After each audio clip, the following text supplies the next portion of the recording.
everybody, it's your favorite real estate agent, Michael Pryor, with the Pryor Group at Keller Williams. I'm here today with your favorite buyer's agent, Shannon Vassallo, and we're here to talk about offer nights as we roll into a fall market.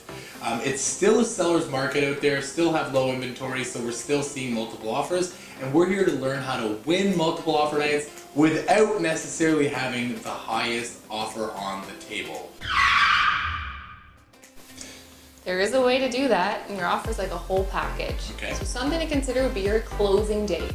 Matching your closing date as close to the seller's preference as possible is really going to help you and give you an edge on your offer.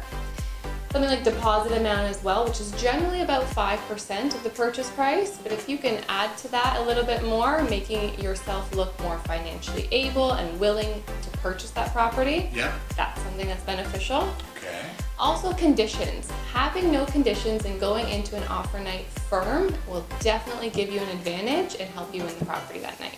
Okay, but Shannon, I definitely want to do a home inspection on a home. I want to look at the condo documents if it's a condo, and I definitely want to go to a bank to make sure I can actually afford the place. Of course, and you will do all that, and we will make sure that all happens before we submit that offer.